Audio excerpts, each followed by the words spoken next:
is Nicholas Rossi, and I will be discussing a code of ethics within the solid waste removal and material recovery industry. During this presentation, I will address our mission, core values, the purpose of a code of ethics, the standard of conduct, employee responsibilities, and the duties of a shareholder, and personal experiences of ethical situations.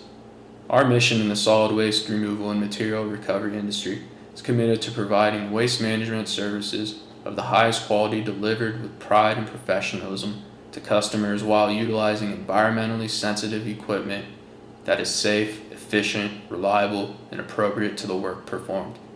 We intend to provide and maintain the best possible work environment for employees, fully cooperate with all governing agencies, and do our part to create a sense of partnership between the company and the communities served. The purpose of a code of ethics is to create an environment where employees understand standards of ethical conduct and abide by those standards, to allow employees to confidentially or anonymously communicate breaches in ethical or inclusive behavior without fear of retribution, and to supply training to educate employees on standards of commitment to ethical conduct, diversity, and inclusion. The core values that play a role in the solid waste removal and material recovery industry are accountability, transparency, honesty, diversity, respect and concern, and environmental stewardship. Employees are held to a high standard and are expected to abide by this selection of standards. Those who choose otherwise will result in disciplinary actions up to and including termination. Please refer to the handout provided for further details. All employees are subject to random screening and drug and alcohol testing in accordance with state and federal laws. Any alcoholic beverages, opened or unopened, are prohibited from a company vehicle at all times. No employee may accept a gift or gratuity from any customer or other person doing business with the company. Exceptions are only made during 2 weeks prior and 2 weeks following a given holiday. I will apply these two principles to two examples of ethical situations that have occurred within this industry. We are a service business, and all of us must remember that the customer always comes first. The service we provide to the community must be performed in a courteous and efficient manner. Each employee is responsible for safeguarding confidential information obtained during employment. In the course of work, one may have access to confidential information regarding the company, its suppliers, its customers, or perhaps even fellow employees. It is the responsibility of all employees to in no way reveal or divulge in such information.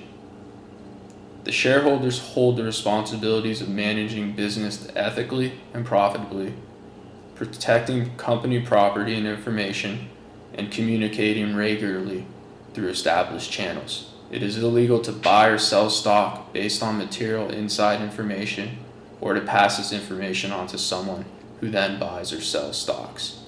Care should always be taken in discussing company business, whether in a casual conversation or publicly.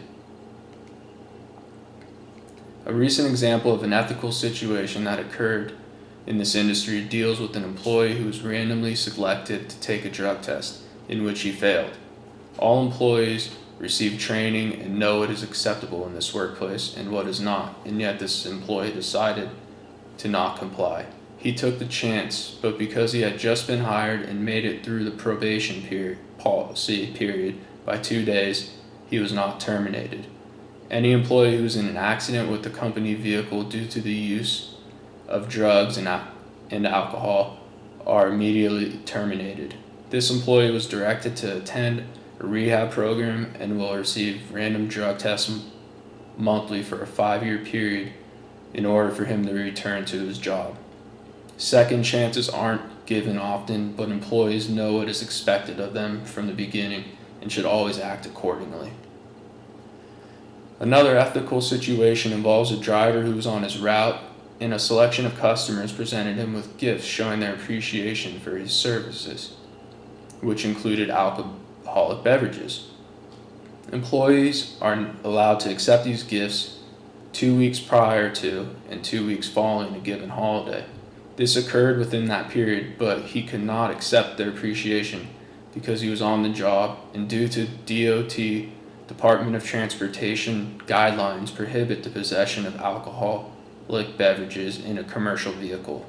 Therefore, he acted in accordance with company standards and dispatched his supervisor to make further arrangements.